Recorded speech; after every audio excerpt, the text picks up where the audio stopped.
മനുഷ്യൻ എപ്പോൾ പ്രകാശമുള്ളവനായിട്ട് തീരുന്നു എന്ന് വെച്ചാൽ മനുഷ്യൻ എപ്പോൾ ജ്ഞാനിയായിട്ട് തീരുമോ അന്ന് മുതൽ മനുഷ്യൻ സ്വാതന്ത്ര്യം പ്രാപിക്കുവാനായിട്ടിടയായി. ഇരുൾ അടഞ്ഞ വഴികളിൽ തിരുനാളമാകുവാൻ ഇന്നത്തെ ചിന്ത.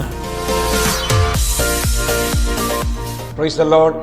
എക്സൽ മീഡിയയുടെ ഇന്നത്തെ ചിന്തയിലേക്ക് ഏവർക്കും സ്വാഗതം. ഇന്ന് ചിന്തയ്ക്കായിട്ട് ലഭിച്ചിരിക്കുന്ന വേദഭാഗം എന്ന് പറയുന്നത് ശലോമോൻ എഴുതിയ സഭാപ്രസംഗിയുടെ പുസ്തകം 8-ാം അധ്യായമാണ്. വളരെ അനുഗ്രഹിക്കപ്പെട്ട തിരുവചന ചിന്തകളാണ് ജ്ഞാനികളിൽ ജ്ഞാനിയായ ശലോമോൻ എഴുതിയ വിശുദ്ധ വേദപുസ്തകത്തിലെ ചില പുസ്തകങ്ങളിൽ നിന്നും അധ്യായങ്ങളിൽ നിന്നും നമുക്ക് മനസ്സിലാക്കുവാനായിട്ട് സാധിക്കുന്നത്.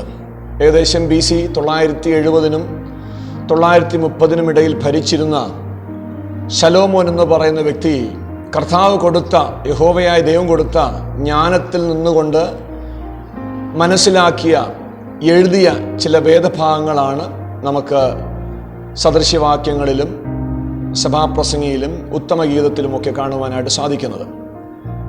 8-ാം അധ്യായത്തിൽ വളരെ എടുത്തു പറയത്തക്ക ചില സവിശേഷതകളുണ്ട്.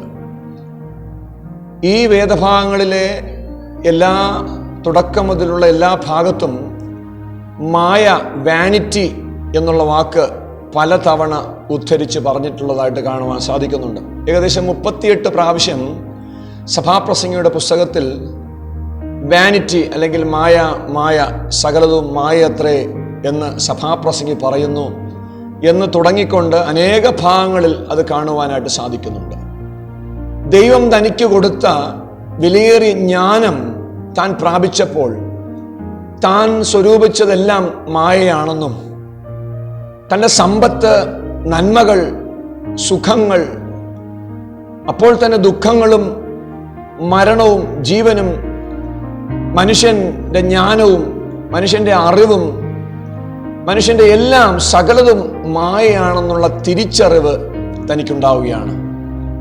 മനുഷ്യൻ ഇവിടെ കിടന്ന് കഷ്ടപ്പെട്ട്, ഭാരപ്പെട്ട്, പ്രയാസപ്പെട്ട്, അധ്വാനിച്ച്, ഉറക്കളിച്ചുണ്ടാക്കുന്നതെല്ലാം മായയാണ് എന്ന് പറയുമ്പോൾ തീർച്ചയായിട്ടും ഒരു യാഥാർത്ഥ്യം കൂടെ അതിൽ നമുക്ക് മനസ്സിലാക്കുവാനായിട്ട് സാധിക്കുന്നുണ്ട്. ഈ ഭൂമിയിൽ നിന്നുകൊണ്ട് നാം ചിന്തിക്കുമ്പോൾ മരണത്തോടുകൂടെ മനുഷ്യൻ്റെ ജീവിതം അവസാനിക്കുന്നു. മനുഷ്യൻ, തിരുവചനം പറയണ, ഏത് മനുഷ്യനും ഉറച്ചു നിന്നാൽ ഒരു ശ്വാസം അത്രയാകുന്നു. അങ്ങനെയാണ് എങ്കിൽ ജ്ഞാനികളിൽ ജ്ഞാനിയായ ശലോമോൻ പറഞ്ഞ എത്രയോ വാസ്തവമായിട്ടുള്ള കാര്യമാണ്. ജ്ഞാനിയും മരിക്കുന്നു, വിവേകിയും മരിക്കുന്നു, ബുദ്ധിമാനും ബുദ്ധിഹീനനും മരിക്കുന്നു, ദരിദ്രനും സമ്പന്നനും മരിക്കുന്നു, എല്ലാവരും ഒരുപോലെ നശിച്ചു പോകുന്നു എന്നാണ് ശലോമോൻ പറയുന്നത്. എന്നാൽ ശ്രദ്ധിക്കേണ്ട ഒരു വേദഭാഗം എന്ന് പറയുന്നത് സഭാപ്രസംഗിയുടെ പുസ്തകം 8-ാം അധ്യായം അതിൻ്റെ 5-ാമത്തെ വാക്യം വായിക്കുമ്പോൾ വളരെ ശ്രദ്ധേയമായിട്ടുള്ള വാക്യം ശ്രദ്ധിക്കാം. കൽപ്പന പ്രമാണിക്കുന്നവന് ഒരു ദോഷവും സംഭവിക്കുകയില്ല. ഹല്ലേലൂയ. തിരുവചനം പഠിപ്പിക്കുകയാണ് ഇതെല്ലാം മായയാണ് എന്ന് പറഞ്ഞു തന്ന ശലോമോൻ താൻ പറയുകയാണ്, കൽപ്പന പ്രമാണിക്കുന്നവന് ഒരു ദോഷവും സംഭവിക്കുകയില്ല.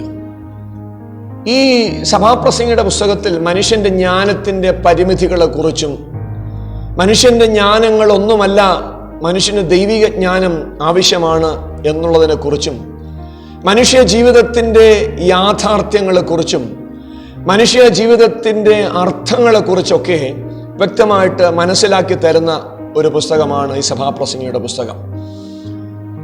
മനുഷ്യൻ ഈ ഭൂമിയുടെ പ്രതലത്തിൽ നിന്ന് നോക്കുമ്പോൾ കഷ്ടതകളും പ്രയാസങ്ങളും ദുഃഖങ്ങളും നിന്ദകളും മരണങ്ങളും ജീവനും സന്തോഷവും സമൃദ്ധിയും സമ്പന്നതയും ദാരിദ്ര്യവും ദുഃഖം എല്ലാം മനസ്സിലാക്കുവാൻ സാധിക്കുന്നു.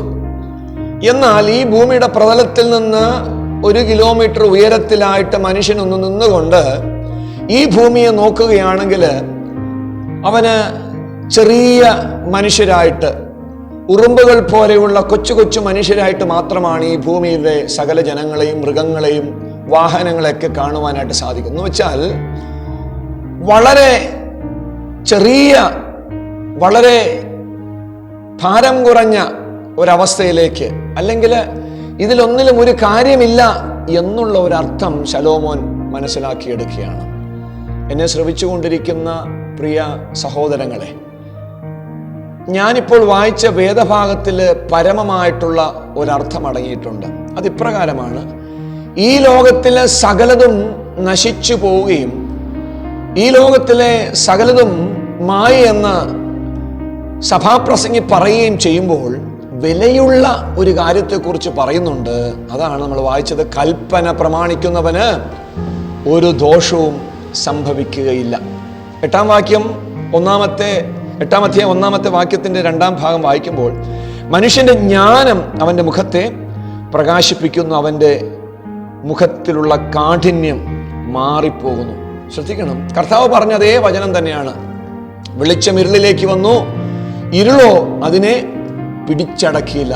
എന്ന് വെച്ച് കഴിഞ്ഞാൽ മനുഷ്യൻ എപ്പോൾ പ്രകാശമുള്ളവനായിട്ട് തീരുന്നു, എന്ന് വെച്ചാൽ മനുഷ്യൻ എപ്പോൾ ജ്ഞാനിയായിട്ട് തീരുമോ, അന്ന് മുതൽ മനുഷ്യൻ സ്വാതന്ത്ര്യം പ്രാപിക്കുവാനായിട്ടിടയായിത്തീരും. എന്ന് വെച്ചാൽ സത്യം നിങ്ങൾ അറിയുകയും സത്യം നിങ്ങളെ സ്വതന്ത്രരാക്കുകയും ചെയ്യുമെന്ന് യേശു കർത്താവ് യോഹന്നാൻ 8:32 പറയുകയാണ്. ശ്രദ്ധിക്കുക, സത്യം അറിയുന്നതാണ് ജ്ഞാനം. എന്താണ് സത്യം? യഹോവ ഭക്തിയാണ് ജ്ഞാനത്തിന്റെ ആരംഭം. സദൃശവാക്യങ്ങൾ പറയും. അങ്ങനെയാണെങ്കിൽ ദൈവഭക്തി അറിയുന്നതാണ് യഥാർത്ഥ ജ്ഞാനം. അതാണ് യഥാർത്ഥ സത്യം. സത്യം നിങ്ങൾ അറിയുമ്പോൾ നിങ്ങൾ എന്ത് ചെയ്യുന്നു? സ്വതന്ത്രരായിത്തീരുന്നു. ഒന്നുകൂടെ പറഞ്ഞു കഴിഞ്ഞാൽ, കൽപ്പന, ഈ സത്യമാകുന്ന കൽപ്പന നിങ്ങൾ പ്രമാണിക്കുമ്പോൾ നിങ്ങൾക്ക് ഒരു ദോഷവും സംഭവിക്കുകയില്ല.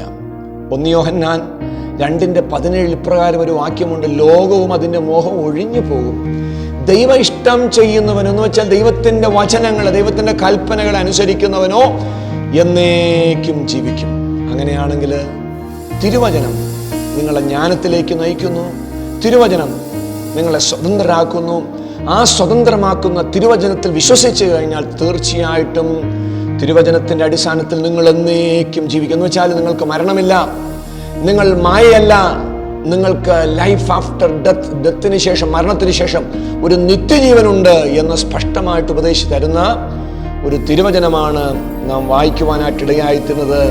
മാത്രമല്ല, ഈ തിരുവചനത്തെക്കുറിച്ച് വിശുദ്ധ വേദപുസ്തകത്തിൽ പത്രോസ് രേഖപ്പെടുത്തിയിരിക്കുന്നു. 1 പത്രോസ് 1:25, കർത്താവിൻ്റെ വചനമോ എന്നേക്കും നിലനിൽക്കും. അപ്പം മായയെക്കുറിച്ച് പറയുമ്പോൾ തന്നെ മായല്ലാത്ത ചില സംഗതികളും തിരുവചനത്തിൽ രേഖപ്പെടുത്തിയിട്ടുണ്ട്. ശലോമോനും പറയുകയാണ്, കൽപ്പന പ്രമാണിക്കുന്നവന് ഒരു ദോഷവും സംഭവിക്കില്ല. ഈ വചനങ്ങളെ ദൈവം നിങ്ങളെ ധന്യമായിട്ട് അനുഗ്രഹിക്കുന്നു.